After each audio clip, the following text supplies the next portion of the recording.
Más de 250.000 visitantes han pasado por el Museo Diocesano en 15 años, desde que se inauguró el 15 de diciembre de 2010 en la etapa del obispo Alfonso Milián y del primer director Enrique Calvera.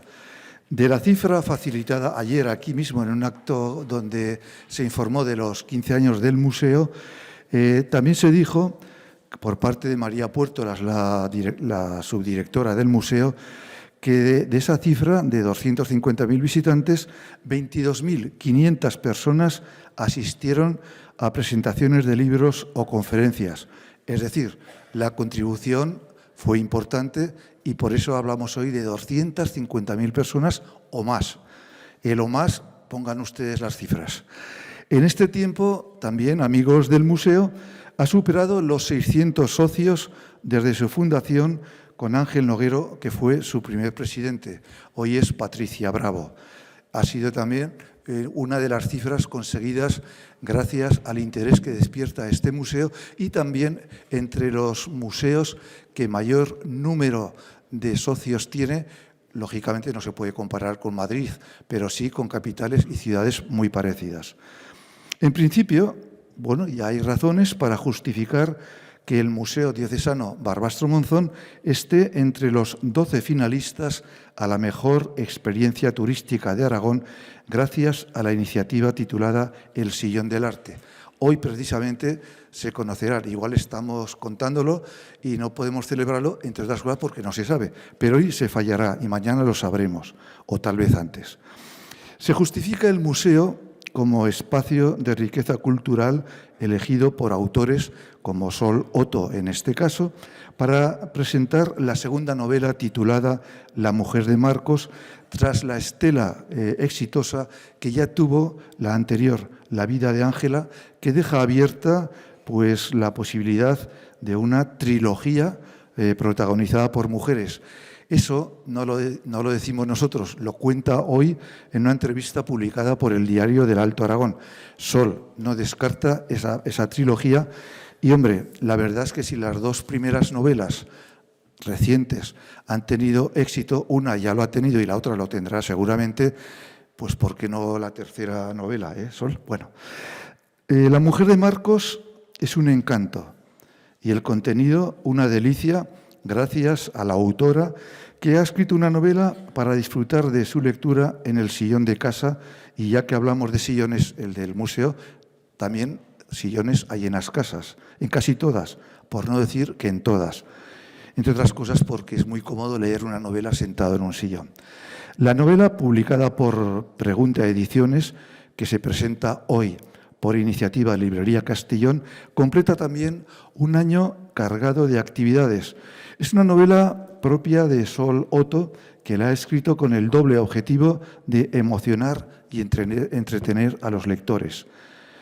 Yo solamente leo una parte del prólogo porque lo que será la parte esencial de la novela y el análisis lo dejo para José Antonio Adel, escritor donde los haya, curtido en 1000 batallas literarias, acostumbrado a ganar casi todo, incluso en los crosses donde participaba, y en definitiva porque él mismo ha elegido este espacio para presentar novelas, o como por ejemplo pues La vida del párroco de Alquézar, de Mosén Cabrero, o la más reciente de este año dedicada a San Ramón. Dice así: cuando empieza a caer la tarde, siempre en los días tristes y oscuros del otoño, Laura se sienta frente al balcón de su sala de estar, mira hacia el exterior y siente que su vida no ha sido lo que había soñado. Mira una y otra vez como si esperara que entre los paseantes alguien le hiciera alguna señal. Tiene la manía de estar siempre pensando que algo extraño y terrible puede ocurrir y, sobre todo, tiene la certeza de que no ha sido feliz. Yo hasta allí leo. Lirismo, ironía, crítica social, fantasía y gran intensidad definen el contenido de una novela lúcida y profundamente humana, escrita para leer sin prisas, porque Sol Otto, la autora, nunca las ha tenido en su vida iniciada entre las calles Escuelas Pías, Romero y Martínez Vargas, que forman parte de su personal geografía sentimental en la que me incluyo como amigo personal desde aquellos primeros años, dada la vecindad de las casas. En aquellos años, yo recuerdo, y ella lo recuerda hoy también en la entrevista, que ya era una niña apasionada por la literatura, que le gustaba leer poemas y, eso sí, inventarse historias muy diferentes y lejanas en el tiempo a esta que vamos a presentar, que estamos presentando hoy. Lógicamente, allí se inició pues, una vida personal, pero también una vida cultural. Desde que inició, desde entonces hasta su primera novela publicada, en realidad un ensayo titulado La tutela del rey menor en la Constitución de 1978, que se publicó por iniciativa de UNED Ediciones 2000. Lógicamente el tiempo ha pasado y mucho, y además, pues, entre tanto, escribió también novelas, como por ejemplo un libro de poemas incluido en diversas antologías. Escribió también, es que a ella le gustaba, le encantaba, y al final dijo, lo voy a escribir, Cuentos para soñar, publicado por Almazón en 2017 y presentado en la sede de la UNED de Barbastro. La más reciente ha sido la novela de Ángela, publicada por Rasmia en 2023, y ahora mismo pues la novela que estamos presentando, La mujer de Marcos, que es todo un encanto. Y además, mientras tanto, pues escribe artículos de opinión, interviene en actos culturales, porque ella, eso sí, ella disfruta mucho, pero los que estamos delante todavía gozamos más. En la novela, Sol Otoya dice que hay muchos personajes masculinos y admite que le interesaba completar la idea de que las mujeres tienen muchas caras y muchas formas de vivir, entre ellas la mujer de Marcos. Vamos a ver. José Antonio. La última vez que estuvo por aquí José Antonio nos contó la vida, obra y milagros de San Ramón, que no tiene nada que ver con la mujer de Marcos, por lo menos eso creo. Seguro que José Antonio, con la experiencia que tiene y estando su mujer delante, que por otra parte es muy habitual en las tertulias literarias, seguro que la ha leído con detalle y nos va a desvelar cómo es la mujer de Marcos. Muy buenas tardes, muchas gracias Ángel. Enhorabuena, Sol, no solo por la novela, sino por muchas más cosas que luego iremos a comentar, y agradecer a todas las personas que te acompañan, que desde luego se ha llenado la sala. Y efectivamente, sí, estuve aquí en junio con don Ángel, que me presentó la última novela, muy agradecido, y además lo que no sé en la agenda, don Ángel, cómo llega todo, porque lo veo en Binefar, lo veo a decir que no sé qué agenda tiene, pero llega todo, con lo cual también agradecerle que venga a estos actos culturales tan importantes. Bueno, como ya has dicho todo de lo que sería de Sol, hay un aspecto interesante antes de hablar de la novela. La primera novela, cuando alguien escribe su primera novela, siempre te queda la duda de, bueno, puedes estar tú satisfecho, pero ¿gustará a los lectores?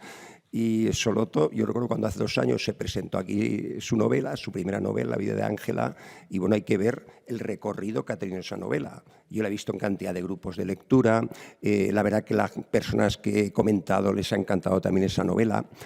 La segunda, me parece que los que estáis aquí no la ha leído nadie, y yo la he leído, debo ser de los pocos, y ahora María Jesús me preguntaba en el camino, mi esposa, oye, ¿qué tal? Digo, pues me ha encantado, otra vez. Y ahora diremos por qué, porque digamos, me ha encantado. Bueno, lo cierto es que no es fácil, como he dicho, en el mundo, sobre todo ya en ensayo es difícil, pero en el mundo de la novela llegar al público es difícil, y yo creo que Soloto lo ha conseguido muy bien.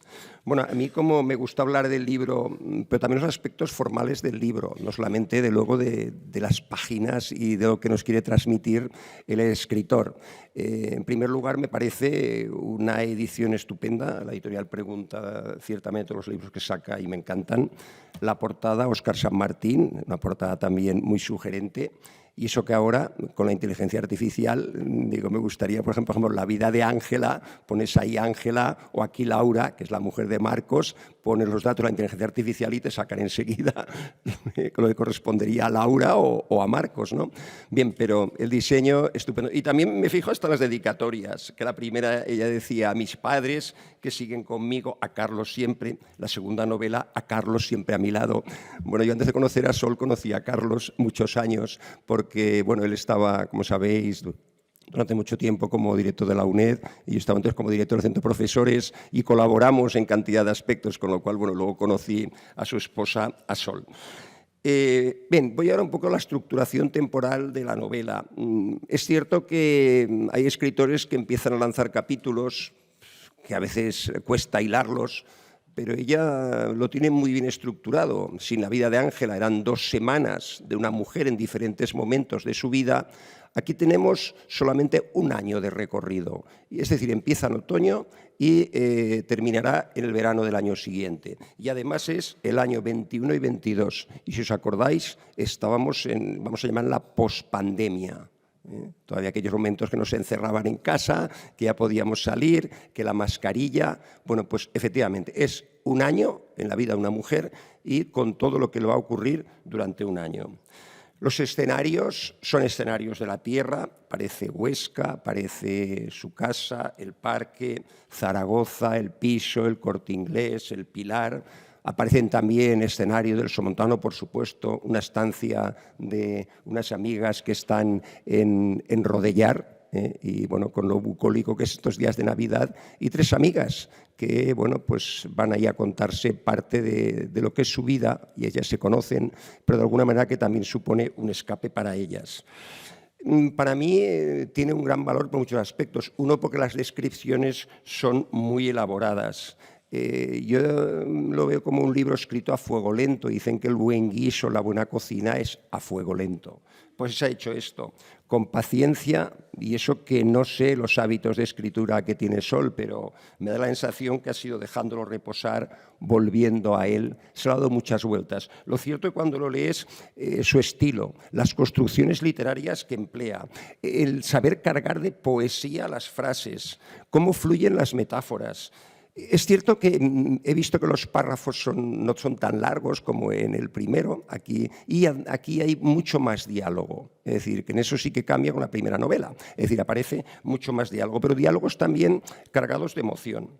Bueno, eso también lo ha añadido Ángel, una prosa intensa, a veces cargada de ironía, cierta crítica social y sobre todo pues, de la vida cotidiana, sabe desprender pues, unas evocadoras descripciones, que no es nada fácil. Y luego indaga también en el tema emocional, que es lo más difícil, incluso y cuando leemos autores clásicos, pues realmente se quedan en el exterior de las personas, pero aquí no, tanto la novela anterior como esta indaga en el interior de las personas. Y eso también nos llega, porque todos tenemos emociones, sentimientos, y eso también ocurre en esta novela. Yo no voy a adelantar la novela, pero sí algunos aspectos. El inicio es pues eso, la buena vida de una mujer con un marido que está en una posición económica envidiable. Ella es la reina de la casa, pero llega un momento que se da cuenta de que le falta libertad, de que su vida es una jaula. Y luego bueno, pues se van precipitando distintos acontecimientos durante 1 año. También me parece muy interesante el estudio psicológico que hace de los personajes. No es fácil, tú puedes crear personajes. Luego le voy a preguntar si en esos personajes se ha basado alguna persona que ya conoce. Porque, bueno, lo cierto es que no citar a la persona, claro, pero que por lo menos cuando a veces trazas un personaje, dices, sí, luego esa persona ni se va a enterar. Pero tú lo pones ahí. Eso es lo que le voy a preguntar, una de las preguntas que le quiero hacer luego. Lo cierto aquí, por ejemplo, claro, el título es La mujer de Marcos, pero realmente la protagonista es Laura. Pero Marcos, ojo, Marcos realmente, pues lo que es el aprovechado, el triunfador, el hombre que cree que todo gira alrededor de él, que para conseguir lo que él pretende, pues tampoco va a tener demasiados valores o ética. En fin, es el personaje. Y Laura, pues con 50 años, cierta crisis existencial, pero también los hijos, Sonia y Jesusín, y cierto que ahí habla de un tema interesante, como también veo por aquí educadores, que es, bueno, pues a veces la inmadurez de los hijos. Llega a una edad adulta y dice, bueno, estos niños son unos mimados, unos consentidos, ya están en la universidad, como puede ser. Entonces, bueno, a lo mejor eso ha sido fruto, no hablo de la educación de los centros, pero también está la educación de la familia. Es decir, a lo mejor una generación en la que todos los padres nos enorgullecemos mucho de nuestros hijos y todo el mundo, además está muy bien, porque hay una crítica que ella hace en un momento muy concreto, es orgullo por los hijos, pero que a veces exageramos, cuando realmente pues en todas las familias suele haber problemas. Entonces la sensación de que todo va muy bien, pues bueno, pues es un poco ficticia. Bien, aparece también su hermana, sobre todo Pascual, su hermano, cuando a veces pues una persona con la que vas a tener siempre su apoyo y eso muy agradecido. Incluso me llama la atención, por ejemplo, Samira, esa criada marroquí, pues una mujer que está al servicio, pero como la protagonista también se preocupa por ella, incluso en un momento en que ya no vas a poder tenerla contratada, ¿no? Entonces, bueno, pues ella se preocupa de buscarle otro sitio donde ella pueda trabajar y que al fin y al cabo es una más de la familia. Pero también, por ejemplo, las amigas, las buenas amigas de siempre, las que cuando estás en un momento difícil van a estar ahí. Pero también están lo que ella denomina, me ha gustado el concepto, las no amigas. Esas personas con las que tiene una cordialidad, pero realmente no las busques cuando tengas problemas. Hasta nuestras mascotas, aquí aparece un gato que tiene el nombre de Sansón. Bueno, y hay algunos temas, ya luego por dar la palabra también a Soloto, que hoy es la verdadera protagonista, por ejemplo, el tema de la separación, ¿no? Bueno, yo por lo que leo, la mitad de las parejas se separan. Entonces, realmente no es fácil, la vida entre dos personas no es fácil. Es decir, entonces, pues, ya en el trabajo, en todo, las relaciones humanas no son fáciles. Entonces, con quien más convives en tu vida es con la pareja.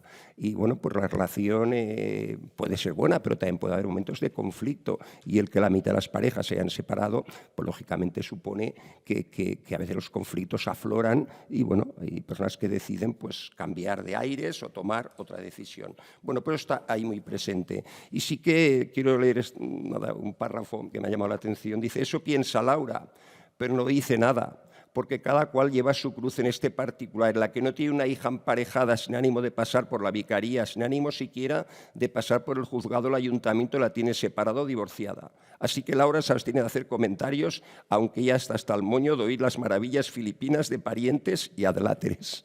La sensación que tenemos de que todo va muy bien, nuestros hijos son una maravilla, todo funciona muy bien.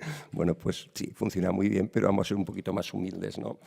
Las preocupaciones también por los temas de la vida también me llama la atención, incluso aspectos graciosos. Hay un momento que describe una tía, ¿no?, que enamorada platónicamente de Adolfo Suárez, porque una vez le dio la mano y me ha recordado a personas de aquella época que se enamoraban de políticos. Hoy también, sobre todo en mujeres, se enamoran de políticos y no les digas que ese político lo hace mal, porque están enamoradas. Es decir, es un amor platónico, un amor imposible. Pero es muy curioso, bueno, todo lo que ocurre, que no lo voy a desvelar, pero incluso que esa relación platónica llega luego a algo más. O sea que hay toques de humor también muy bien llevados. Incluso nos describe muy bien la Feria del Libro Zaragoza, porque justamente la protagonista, pues bueno, ya separada, hay un día que va a la feria. El mundo de la televisión me llama la atención y también otro párrafo comento curioso. Y esto, bueno, pues cuando vemos la tele nos da esa sensación. Programas que a veces dicen que triunfan en la parrilla, pero quiere oír cómo se insultan, cómo argumentan con aplomo las teorías más peregrinas, cómo se quitan la palabra con malos modos, cómo apelan a la dignidad mientras vapulean a sus víctimas. Quiere ver sangre ajena, hijos poniendo a caldo a sus padres, padres negando a sus hijos, amantes despechados, mujeres y maridos despellejándose. Lo normal, eso es lo normal. Y es lo que la gente quiere ver. O sea que ojo, hay un buen programa cultural de otro tipo y miras la parrilla y lo ven poquitos. Un programa de este tipo triunfa. O sea que me gusta esa crítica también social. Y bueno, también incluso la dureza de la vida aborda temas sociales y ya que ahora está la campaña de Navidad de Cáritas, está aquí don Ángel, pues efectivamente hay también un momento en que aparece un mendigo en Zaragoza y bueno, y hace, en fin, no lo adelanto tampoco, ya lo leeréis, pero habla un poquito pues, sobre esa problemática. Bueno, cuando yo leía los datos que más de 300.000 personas en Aragón viven en situación de exclusión, Estamos hablando de una situación dura. A veces parece que los datos económicos van muy bien, algunos, pero no a todos. Entonces también nos debe hacer pensar pues esta situación. Y bueno, esa música del duodinámico, el resistiré para seguir viviendo, soportaré los golpes y jamás me rendiré, de alguna manera definen muy bien también a la protagonista. Nada, y yo como conclusión, aunque luego ya en las preguntas podemos ir comentando, pues decir que La mujer de Marcos para mí es una novela cargada de poesía, con unos personajes magistralmente descritos en variopintas situaciones que abordan la vida cotidiana, desde luego, desde distintas situaciones. Y hace, desde luego, que el lector quede hechizado por su lectura. Enhorabuena, Sol, y como no hay dos sin tres, ya lo ha adelantado Ángel, pues yo creo que ahora ya te toca la tercera. Muchas gracias. Bueno, Sol, la verdad es que después de escuchar a José Antonio se justifica y mucho la dedicatoria a Natalia, que aún se asombra con mis cuentos. Natalia está allí, expectante, silenciosa y con suerte sacando fotos. Ahora eres tú la protagonista, la que nos tienes que contar cosas que nosotros se nos han escapado, aunque claro, con José Antonio es casi imposible que se le escapen detalles. Por eso tiene una biblioteca a su nombre, que no es habitual. Tú tranquila, los hermanos Ángeles Sola ya tienen la de Barbastro, pero quién sabe si te dedican a algún espacio cultural en la nueva biblioteca. Venga. Estaría bien. Bueno, muchas gracias. Yo a mí me resulta siempre muy difícil al comenzar una charla agradecer a los presentes, porque no encuentro bien el tono. Entonces, para cambiar un poco y para que esto no sea muy aburrido, se me ha ocurrido empezar con un trocito de una película de Woody Allen, Scoop, en la que es una de esas películas extrañas como todas las suyas, pero en esta él hace nada menos que de mago. Y entonces él, cuando empieza su espectáculo de magia ante un público como el que yo ahora tengo aquí, bastante público, pues él empieza diciéndole a los que lo van a escuchar: es un público formidable, estupendo, maravilloso, el mejor público que se puede tener. Es un público increíble. Y añade: un orgullo para nuestra raza. Una cosa de estas muy de Woody Allen. Bueno, yo por un lado diría lo mismo, diría, no, lo de la raza no, pero diría sí que es un público formidable y demás. Pero lo más gracioso de ese pequeño monólogo de Woody Allen es que cuando lo termina y está diciendo que es un público exclusivo, aquel de ese día, y luego durante la película salen 2 o 3 veces más, empezando el otro espectáculo con otro público distinto, y empieza de la misma forma, es decir, que siempre su público es exclusivo. Yo empiezo diciendo que ustedes son un público extraordinario, pero les aseguro y les prometo que no lo voy a decir nunca más. Es decir, esto lo reservo solo a mi público de Barbastro, y para eso estamos en Barbastro, y a mí me encanta Barbastro. Bueno, pues ante ustedes muchas gracias a todos. Gracias especiales a Librería Castellón, a mi editor que no ha podido hoy venir, ha tenido un problema, pero se ha portado muy bien conmigo. A Ángel es que se las tengo que dar doblemente, ya me perdonarás, pero es que Ángel oye un poco, no se te nota, pero tiene un brazo mal, ha tenido un percance y estuvo a punto de no venir. Puso la excusa de que estaba enfermo y le digo, ¿pero qué te pasa? Pues es el brazo. Digo, pero hombre, hablar podrás. Y efectivamente, pues hablar puede, con lo cual, pues dijo que sí que estaría y aquí está a mi lado. Sin él las presentaciones no serían lo mismo, porque empieza a remontarse a los orígenes, es decir, a cuando éramos niños, y eso me suele enternecer, hasta me pone un poco nerviosa, porque efectivamente nos queríamos mucho, en aquella calle éramos muchos niños, él era mucho más mayor, no vayan a pensar ustedes, pero bueno, pero nos queríamos mucho y además era muy protector Ángel y mi cariño hacia él pues permanece, no hubiera sido lo mismo esta presentación sin él. Y a José Antonio, lógicamente, porque la primera novela me la presentaste un poco sin conocerme. Le agradecí mucho que se arriesgara, porque era mi primera novela y no me conocía. Y desde entonces hemos tenido una muy buena relación, y también con María Jesús, su mujer, que muy amablemente está también aquí con nosotros. De manera que te tengo que agradecer que insistas en estar conmigo aquí. Bueno, y a mi familia, por supuesto, Carlos, Natalia, y a mis primos y primas, que tengo un montón y están por ahí. Bueno, y antes de que se me tome la voz voy a seguir. Yo estoy haciendo, estos días que he presentado en Zaragoza y me están llamando de medios de comunicación y hablo un poco de la novela, me estoy dando cuenta de algo que me gusta poco y que quizá estéis de acuerdo conmigo, que es que cuando se habla de la novela y se explica en una presentación pueden ocurrir dos cosas. O que los que nos están escuchando digan, ¡ay, qué magnífica, la voy a comprar, la voy a leer!, o que por el contrario piensen, ya me lo han contado todo, ya no sé si la quiero leer o no sé. Es decir, que en las presentaciones hay que hacerlas, pienso yo, de manera que se conserve un poco el misterio. Porque yo que soy lectora, vosotros también, y supongo que los que están aquí lo son, si no, no estarían en la presentación de un libro, convendrán conmigo en que lo importante cuando se abre un libro es el misterio, es empezar a pensar qué me voy a encontrar y, por supuesto, ir descubriendo poco a poco ese misterio y también hacerlo nuestro, es decir, que cada lector luego lee un libro, que es casi el libro de ese lector. Ese acto de intimidad en la lectura, que a mí tanto me interesa, creo que desaparece un poco en las presentaciones, porque vamos contando cosas y vamos como dirigiendo al lector, y al lector no sé yo muy bien si se le tiene que dirigir. Pero bueno, en cualquier caso, ustedes están aquí para escuchar algo y si solo hacemos divagaciones, pues es un poco también aburrido. Yo quiero quizá hacer como dos partes muy rápidas, porque luego me preguntaréis alguna cosa. Una más bien sobre el contenido, que ya entre los dos lo han desvelado, de qué va la novela, ya lo saben ustedes, pero yo quiero sobre todo explicar que mi novela, un poco en esto sí que se parece a la anterior, me dedico a una historia cotidiana. Las historias corrientes a mí me interesan. Me interesa hablar de lo que ocurre, de lo que acontece a mi alrededor.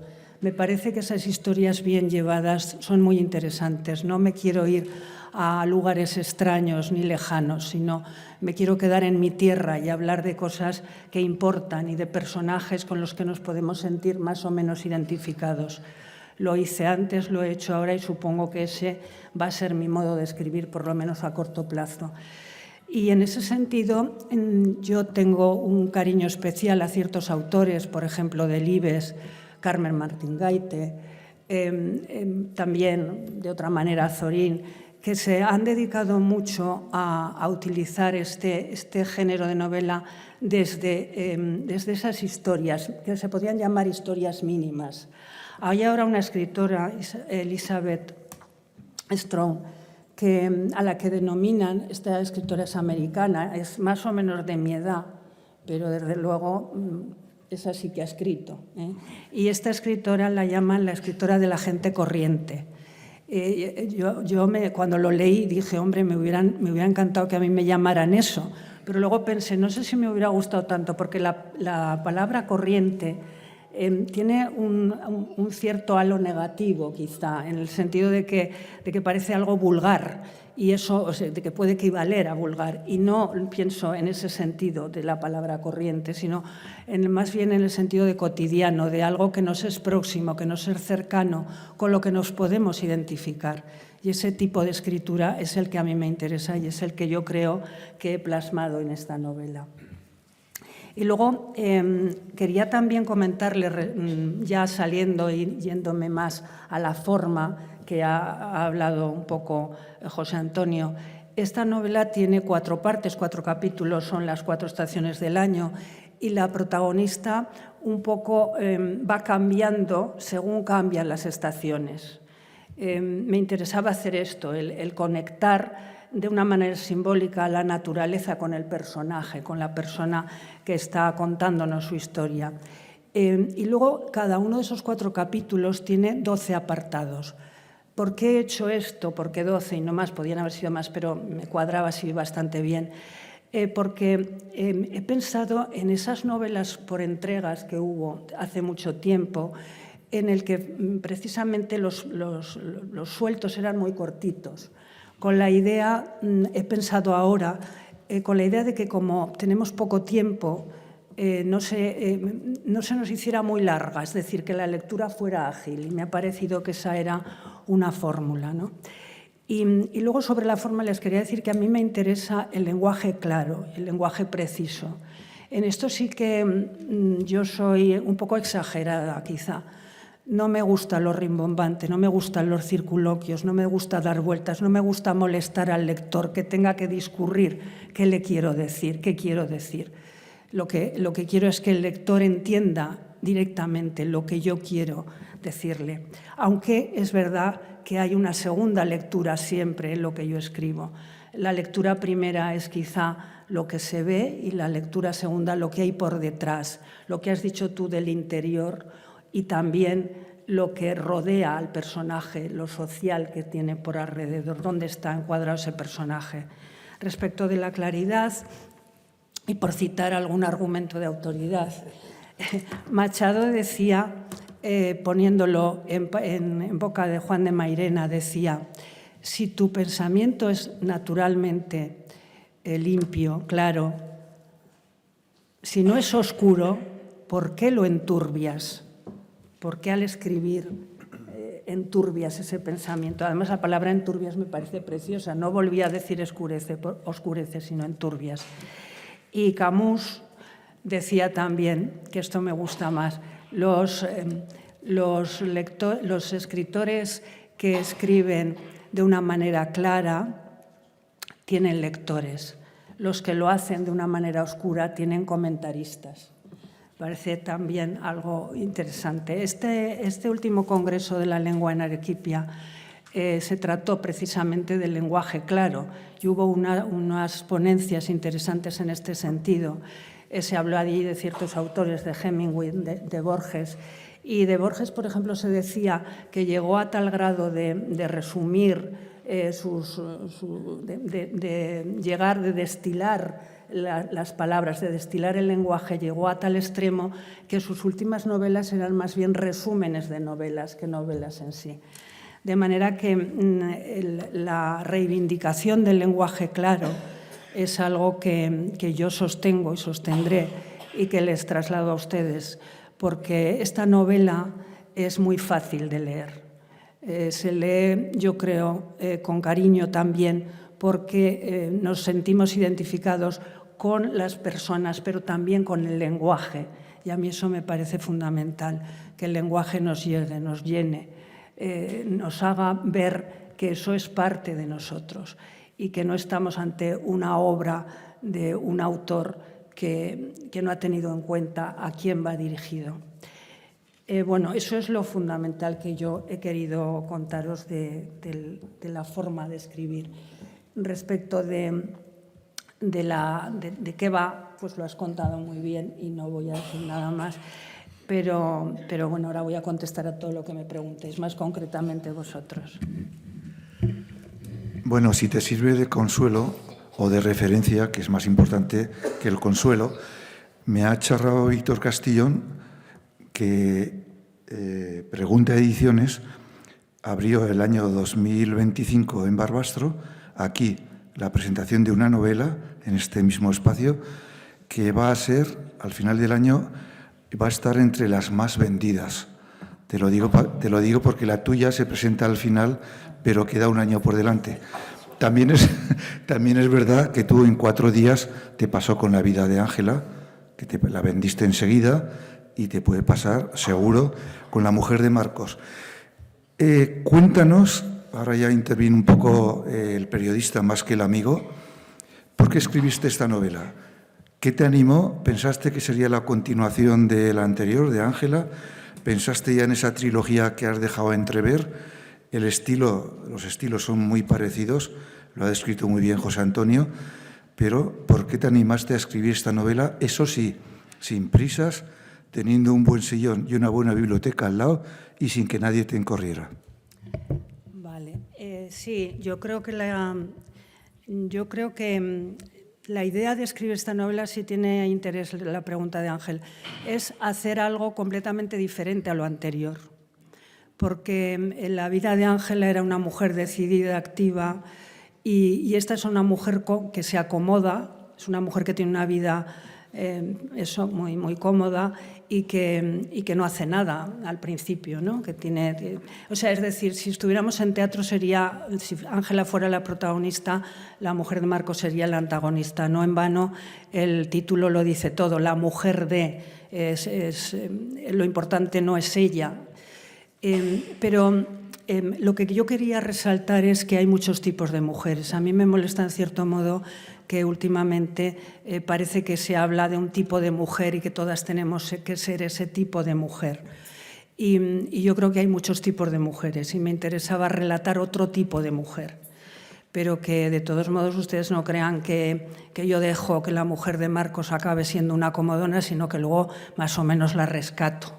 Con lo cual, ustedes no crean que van a ver ahí a una señora que no hace nada, sino que luego le hago reflexionar y le hago ver que ese no es el camino. En el paisaje, que ha recordado y ha contado muy bien José Antonio, se habla de rodellar. ¿Es un guiño al pueblo y a la tierra donde nació tu madre? Es que tiene unas preguntas, Ángel, que mira que lo quiero, pero es evidente, ¿no? Es evidente. Es evidente. A ver, yo tengo quizá una especie de deuda con esa localidad porque yo nací aquí, mi madre se casó aquí, o sea que no. Y no he tenido nunca muy claras esas raíces, no he ido prácticamente.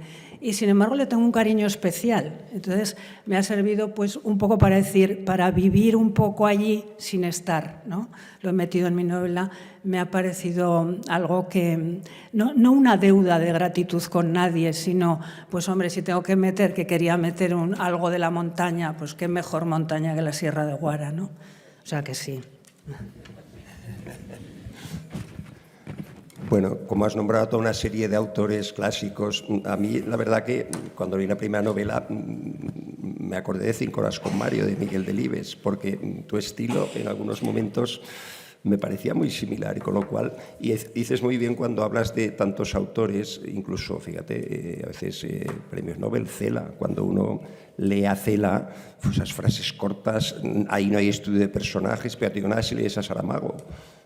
Cómo emplea el lenguaje, como decir, que yo entiendo que en esto también, en esa diversidad, y el lector, pues yo creo que los lectores afortunadamente tenemos lectores para todo tipo de estilos. Bueno, y volviendo a tu libro, a tu novela, bueno, la pregunta que me ha quedado, claro, yo cuando veo que estás ahí hablando de unos personajes muy concretos, incluso al final agradeces, creo que son amigas de infancia o algo así, ¿no? ¿En algunos de estos personajes te han servido personas que tú conoces? Bueno, sí, a ver, sí y no. O sea, sí que es verdad que al final hay unos agradecimientos a una buena amiga mía que está aquí y a otras. Sí que he pensado en ellas, pero no hay nadie concreto. Sí que yo soy muy dada a apropiarme de frases o de situaciones o de objetos y luego aparecen ahí, ¿no? Pero personas concretas no. Es que estoy pensando que sí que puede haber algo. Pues, hombre, hay figuras así de los cuñados, de tal. Sí, de ese tipo, pero no de una concreta, sino del estereotipo, quizá, de ese tipo de personajes, ¿no?, que salen en las novelas. Pero personas concretas no, o sea, que ustedes tranquilos, que nadie de ustedes está ahí, no se preocupen, que no, ni para lo bueno ni para lo malo, ¿no? No, tampoco lo sabrían, que a veces uno puede pensar, tampoco lo sabrían. Tampoco lo sabrían. Tampoco, fíjate, otra cosa que se dice siempre, que claro, ahí estoy yo, el escritor siempre está en el texto, ¿no? Pero los buenos escritores, yo creo, y aquí me estoy como echando un piropo, los buenos escritores están dentro del libro, pero no se nota, no se sabe, no se ve, y sin embargo el escritor puede saberlo, ¿no? Eso sí. Luego me estabas hablando de los escritores clásicos con los cuales pues ves que tengo una referencia, nada más. Sí que el otro día me compararon y me llené como el emérito de orgullo y satisfacción porque me dijeron que podía tener algo que ver con Virginia Woolf o con Carmen Martín Gaite. Son palabras mayores. Entonces, claro, son palabras mayores. Yo me quedé muy contenta, lo repito aquí, pero estoy muy contenta y ya está. Pero en eso eso soy humilde. El otro día leía un artículo muy bueno sobre la humildad, en ese caso del periodista, del escritor. Y estaba muy bien traído porque decía que todos tenemos nuestro estilo, como el color de los ojos, no diré como el pelo a mis años, porque ya no es el mío del todo, pero que todos tenemos un estilo propio y que ese estilo se puede mejorar, pero no cambiar. Que no nos empeñemos en escribir de otra manera. Yo nunca seré Carmen Martín Gaite, ¿no? Pero hay que tener una cierta humildad para saber eso, que no vamos a llegar a ser ese escritor que tenemos en nuestra cabeza y que nos gusta, pero que podemos ser muy dignos dentro de nuestro estilo y cuidar ese estilo. Y en ese sentido, pues yo soy humilde y sé dónde estoy. El otro día comentaba cuando presentaba en Zaragoza o en Soldados de Salamina, pero ahora me voy a la película porque la he visto recientemente, cuando, si la recuerdan ustedes, es Sánchez Mazas. Hay un fusilamiento y milagrosamente no lo matan, puede huir. Y este era el padre de Sánchez Ferlosio. Y cuando pasa este acontecimiento, después estaban entre los que habían permanecido ahí, le pregunta uno a otro, ¿este es escritor? Y dice, sí, pero ¿es bueno? Y dice, hombre, depende de con quién lo compares. Y dice él, con Balzac. Entonces no. Esa es la humildad, yo creo que tenemos que tener los escritores de provincias como yo. Ya sé que no eres Virginia Woolf, ya lo has dejado muy claro, que seguramente no quieres ganar un premio Planeta, aunque nunca se sabe. A ver, Sol, hay muchas mujeres de Marcos en la vida social. Esto lo has escrito pensando en que conoces algunas situaciones, conoces algunas personas. Eso, hay muchas mujeres de Marcos. Y segunda parte de la pregunta. Esto cuando lo escribes tranquilamente en tu despacho, arriba en la biblioteca que tienes un marido que escribe muy bien. En términos vulgares diría otra expresión, pero me la callo. Compartís criterios, ideas, tenéis espacios diferentes. En definitiva, ¿hasta qué punto Carlos Gómez, que está por ahí sentado y debe estar mirando al suelo, escribe o colabora en el cambio de criterios? Es decir, es una novela escrita en familia, pero sobre todo, ¿hay muchas mujeres de Marcos? Es que me descoloca, a mí me descoloca. La verdad es que me lo paso muy bien con él, porque me saca de... Digo, me preguntará por cosas... No, por mi marido, bueno, bien.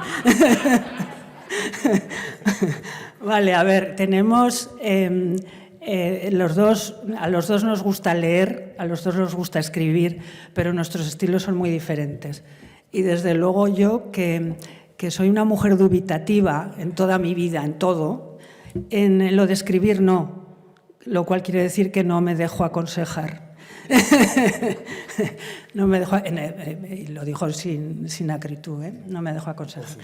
Bueno, me has dicho algo del planeta, que no me van a dar el planeta, pues porque no querrán, ¿no? A nadie le amarga un dulce, o sea, a mí, bueno, pues es un premio que tiene sus fans y sus no fans, como otros, es un premio de una empresa privada, pues que haga lo que quieran y que se lo den a quien quiera, no estoy yo para criticar, pero lo que te digo, no me amargaría nada. Y luego me has preguntado si hay muchas mujeres de Marcos. Yo creo que hay más de... Por eso lo he escrito, porque lo de la mujer empoderada, que es un término que a mí no me gusta nada. A mí me gusta la mujer libre, la mujer decidida, la mujer tenaz, la mujer trabajadora. Pero en esa especie de dirección que se está tomando, que todas tenemos ser de una manera, a mí no me gusta. Y sí que hay mujeres todavía, claro que las hay.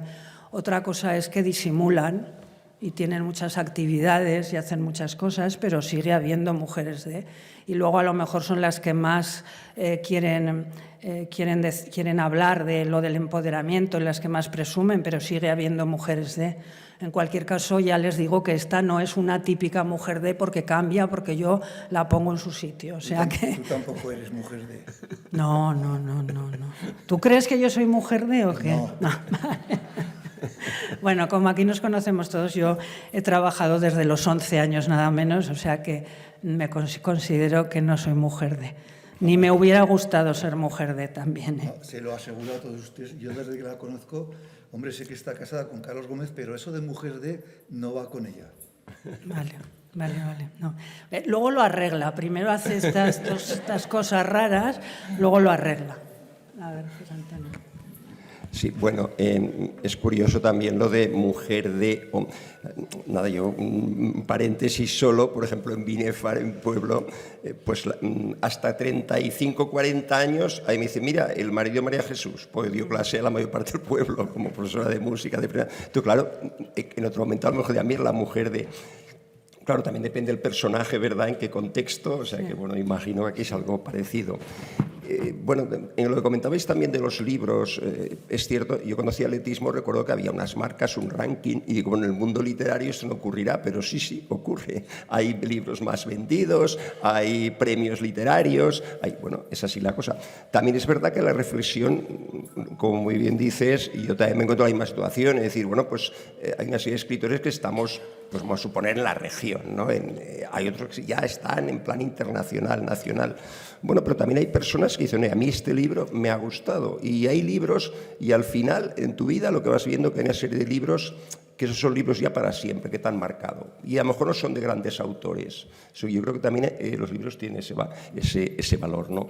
Y ahora la siguiente pregunta es, claro, tú eres doctora en Derecho, una abogada de prestigio, ya que has tocado un tema, la separación, pero es que también me llama la atención, yo he ido aprendiendo cosas, porque ya no, lógicamente no avanzamos nada, pero cuando hay una separación hay un abogado por medio. Y ahí está el tema de la conciliación, ahí está el tema, bueno, y bueno, has jugado mucho con este tema, un tema que conoces muy bien, y yo creo que lo has sabido dar ahí, pero bueno, ¿te ha servido también tu vida de abogada para abordar este tema o no? Sí, no, o sea, me ha servido, conozco el tema, pero lo he querido abordar de una manera muy diferente. No hay ahí, no tiene nada que ver con mi profesión, no. Sí que describo cierta situación, un despacho y tal, que eso sí que conozco, ¿no? Pero no he querido centrarme en eso. No. Lo que sí que has dicho algo al principio, de que, hablando de ti, de tu mujer, de que hasta un momento determinado sí que a la mujer o al marido lo conocen por el otro. Y me estaba acordando otra cosa para que no sea gracioso también. Félix Grande y su mujer Paca Aguirre eran los dos extraordinarios escritores. Pero claro, Félix Grande empezó antes. Félix Grande tenía todos los grandes premios, el Premio Nacional de las Letras, el de Literatura, muchos premios menores, el de las letras hispanoamericanas, muchos. Y ella empezó a escribir algo más tarde, siendo más mayor, de manera que ella, pues claro, no tenía todas esas distinciones. Y un día recuerdo yo que cuando yo tuve contacto con ellos, la llamé para invitarla en una charla en la que yo participaba sobre algún aniversario de Antonio Machado. Y yo no la llamaba a ella, yo llamaba a su marido. Es más, he de reconocer que en aquel tiempo yo a Paca Aguirre prácticamente no la conocía como escritora. Y recuerdo que le dije, pues vengo a hablar de tal, quiero para que participéis, tal. Y digo, pero quiero hablar con Félix Grande. Y dice, hombre, claro. Dice, claro. Y dice, a ver, que venga el gran hombre. Y después de eso, Félix le decía a ella que cómo se ponía a escribir poesía tan mayor que era, porque era mayor. Y ella le dijo que la poesía, y tiene razón, nace en algún recoveco del alma, y eso, el alma no tiene edad, y por tanto pues podía escribir en ese momento. Y de hecho, Paquita fue Premio Nacional de las Letras y tuvo una serie de reconocimientos muy importantes, siendo ya muy mayor, es verdad, pero dejó de ser también, la pobre Paquita, mujer de muy tarde, porque siempre le arrastraba. ¿Quién es Paca Aguirre? La mujer de Félix Grande, cuando ya tenía un caché propio, ¿no? Y muy importante también. Bueno. Escuchándoos, mejor dicho, digo, mira qué coincidencia, dos autores que escriben sencillos, historias muy sencillas, fáciles de leer. Por ejemplo, recuerdo José Antonio ha escrito muchas historias sencillas y seguirá en eso. Las más recientes, pues claro, la historia de Mosén Cabrero, que habéis vendido no sé cuántos libros, aunque nunca os haréis ricos, también hay que decirlo, o la historia de San Ramón, que es más desconocida en ciertos aspectos. Porque claro, José Antonio, aparte de tener una biblioteca a nombre propio, es un hombre muy hurgador, muy buscón por ahí, por las bibliotecas, por los archivos. Historias sencillas, para contar historias importantes. Sol también escribe historias sencillas que se las inventa todas, pero que nadie lo sabe y que quedan muy bien. ¿Cuál es la clave? La pregunta es para los dos. Para escribir historias sencillas que lleguen a la gente, ¿cuál es la clave de esos contenidos? Por ejemplo, de La mujer de Marcos o la anterior, La vida de Ángela. Bueno, yo creo que la sencillez no está reñida con la profundidad, ni mucho menos. Nadie podrá decir que Machado, que es un autor que parece sencillo, no sea profundo, ni muchos otros, no voy a citar aquí más. Que quizá la clave sea esa, que una cosa es que lo que se cuente sea una historia próxima y otra cosa es que lo que se está contando no tenga ese cuarto de atrás, no tenga esa profundidad, que es lo que la hace una historia apetecible y lo que llega al lector, porque si escribiéramos como hablamos, pues nadie leería, sino que al escribir esas historias tenemos que buscar la profundidad, el interior de los personajes que has dicho tú, hurgar en el interior, hurgar en el alma y sacar eso, que es lo bonito, lo interesante. Porque la belleza está, lo decía Zorín, en las cosas pequeñas también y en las historias mínimas. O sea, que no está reñida una cosa con otra. Mira, oye, he hablado mucho de Machado hoy. Machado, que era hombre prudente y no faltaba, no como Quevedo, que a Góngora le decía de todo, pero incluso pone en boca de Juan de Mairena también, hablando de la sencillez y la no sencillez, dice, Góngora dice, ese pedante cordobés. O sea que eso ya lo dice todo. ¿Y tú, José Antonio?